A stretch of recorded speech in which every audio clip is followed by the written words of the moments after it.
Ladies and gentlemen, Bula Vanaka to you all. Bula. The newly appointed Director of Agriculture Services, Dr. Vinesh Kumar, the newly appointed Director of Research, Dr. Shailendra Prasad, our PA from Nonroga District, Ruth, our staff from Ministry of Agriculture, Senior Agriculture Officer Binesh, the head of the Waterways, Sigatoka, Sigatoka District, Mr. Tofis, other staff from Ministry of Agriculture, so Manoa there, Manoa, there may be other staff at the back. We are all here, ladies and gentlemen, in your service. So I want to acknowledge the presence of members of the Vanua from this area. And I want to thank Tabitha. Tabitha is the name of the farmers. Tabitha. When we were deciding to choose a farmer, the simple most criteria which I said to Dr. Prasad was that we want a passionate farmer, a committed farmer, a farmer who has a vision to do commercial agriculture. And I want to take this time to give you a short story, if you don't mind, about what really I mean when I say farmer who are not committed, who are not really into agriculture and is doing it just for the sake of or doing it as a leisure. Some time back I called over Bines and I said, Bines is the person who is promoting rice in the Western Division. And I said to him, look, we need to really go hard and promote rice. We are at the moment importing about 85% of rice into the country. Rice is such an important crop for us. Not only will be saving massive amount of foreign dollars that is, is being depleted out of our foreign reserve, because we have to pay when we import. We have to pay, we import mostly from Vietnam and Thailand. So we have to pay, but we don't pay in Fijian dollars. When we pay Thailand or Vietnam, they don't want in Fijian dollars. No one uses Fijian dollars. We have to pay in foreign currency. Acceptable is US dollar or Australia, New Zealand. And therefore, we need to have reserve, foreign reserve amongst us, enough to meet those commitments. We don't. The farmer doesn't. The Reserve Bank needs to have. But where will Reserve Bank get the foreign reserve? How will Reserve Bank build the reserve of Australian dollars, New Zealand, American dollars, so that anytime a pharmacy owner wants to import medicine from Australia or New Zealand or America, then the pharmacy owner will write to Reserve Bank saying, I need $100,000 Australian dollar to pay this particular vendor. So I will pay equivalent amount of Fijian dollar, because the pharmacy owner doesn't carry Australian dollar. So Reserve Bank will take that Fijian dollar and then make the payment, give a check through the banking system to pay the vendor. So Reserve Bank holds the foreign currency.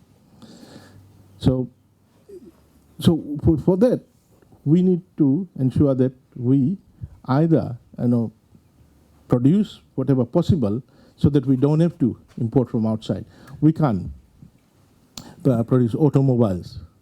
We don't have the capacity. We don't have the scale. We can't produce pharmaceuticals. We just don't have that level of establishment here. We don't produce metal, but we get the raw materials and do manufacture roofing iron. So certain things we have to. So for that we need to either save foreign reserve or build foreign reserve. How do we build foreign reserve? Promote tourism. Tourist comes. They don't come with Fijian dollar. If a tourist comes from Australia, they get Australian dollars, they change it here, get Fijian dollars to spend here, and the Australian dollars goes to the banking system, goes to our Reserve Bank, and Reserve Bank holds that. We export sugar. Almost 100% of the sugar is exported. Small amount, couple of percent is consumed locally. The rest is exported.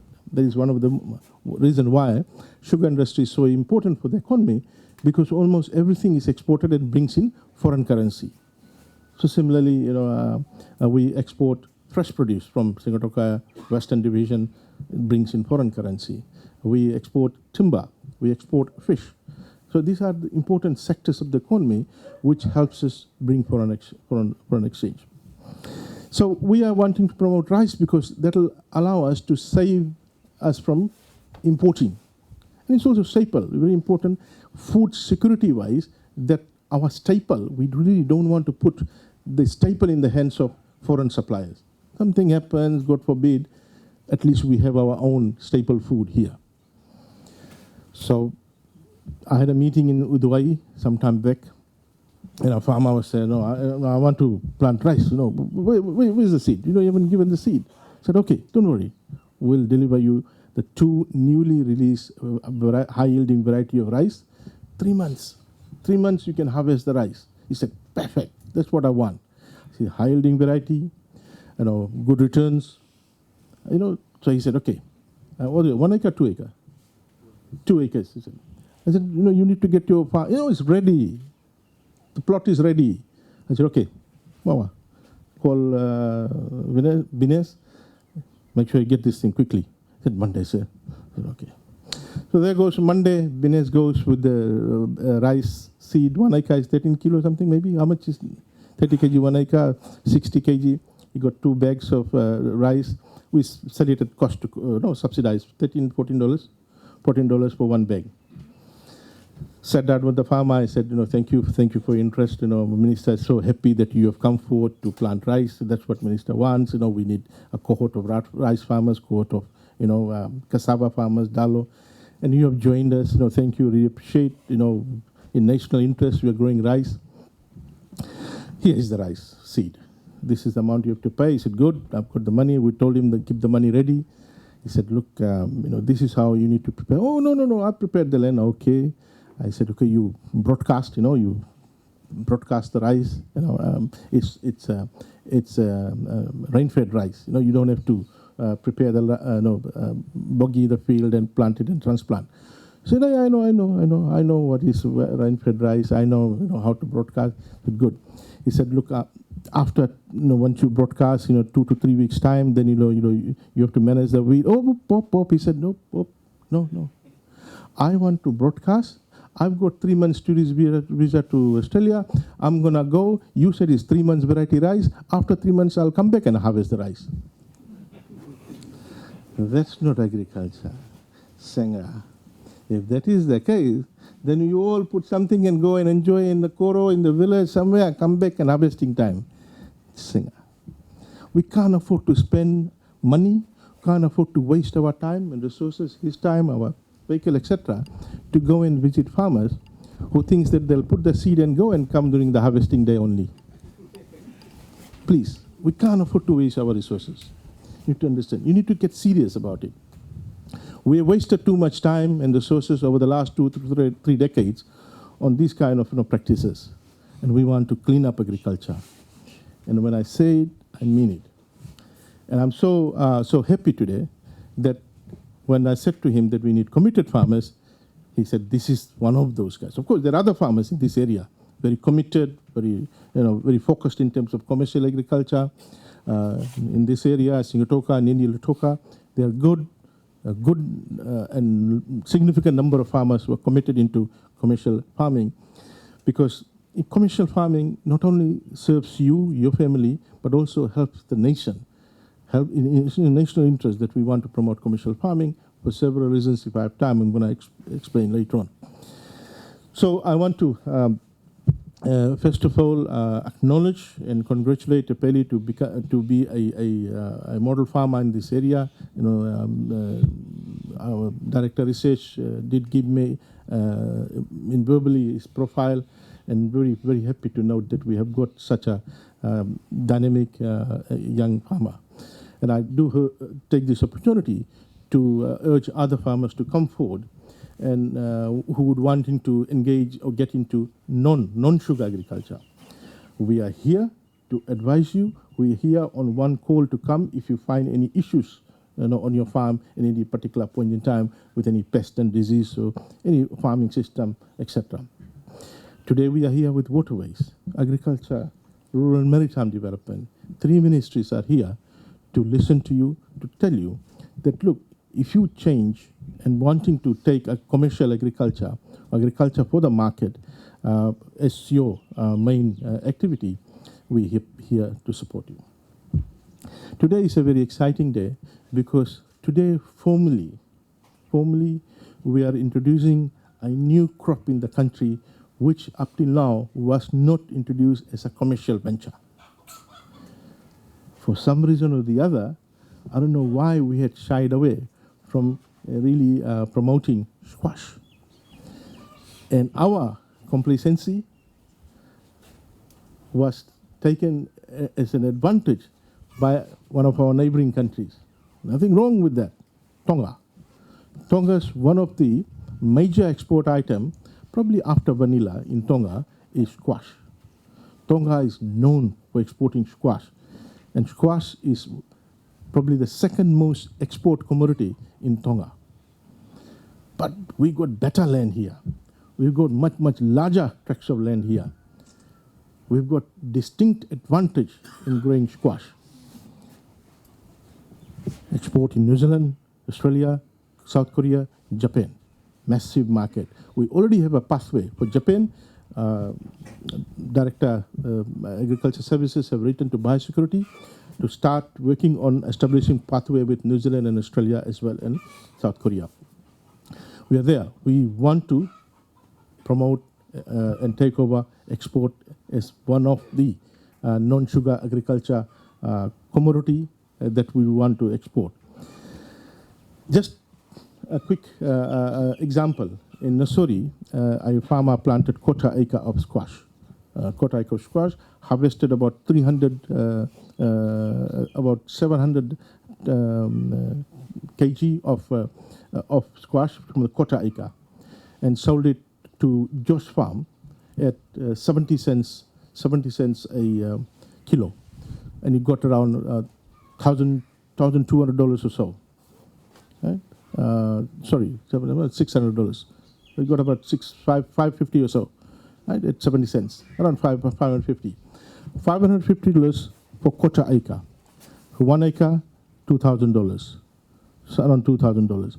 Take it 50% cost, even though 50% cost won't be there.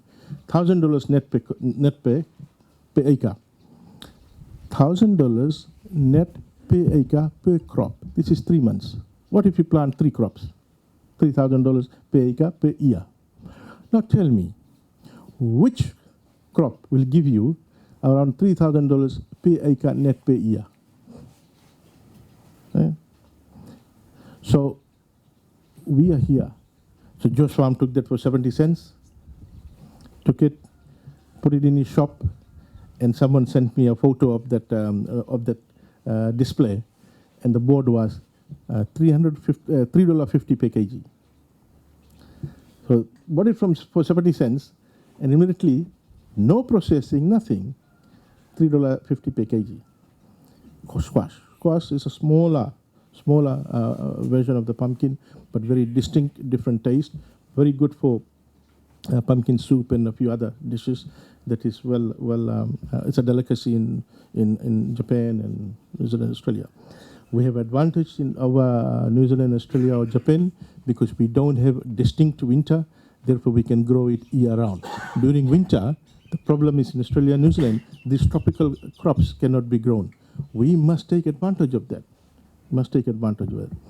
So, ladies and gentlemen, we have the potential of at least in an year raising the value of squash production to around $5 million this year, and I'm looking forward to in another 5 years' time we can raise it to about $20 million.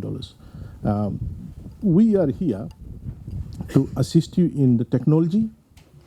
I want to make it very clear so that you don't have any expectations on us picking up your operations cost. No, you do your land preparation. Of course, our tractor hire services is available, which is highly subsidized. $28 an hour. Where in the world someone will plow land? Because we pay the remaining to that particular tractor owner. We will provide the technical support. We will then come and organize market for you when it's ready. When it's ready for harvesting, we will organize market for you through Agro Marketing Authority.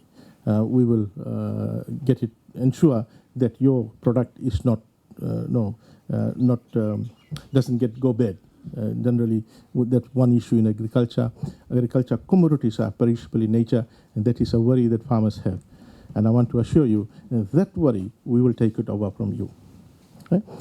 So with these words, I want to thank you all for coming here today. It's a pleasure to launch first trial of squash as a commercial venture, and we will be doing one in Nindi and other districts in throughout Western Division and Central Division as well. And we will also promote this in Northern Division later on. So I look forward to interacting with you, and it's my pleasure to today do the planting of in Peli's Tabitha's farm, and I look forward to having a talanua with you after this. Thank you, Naka.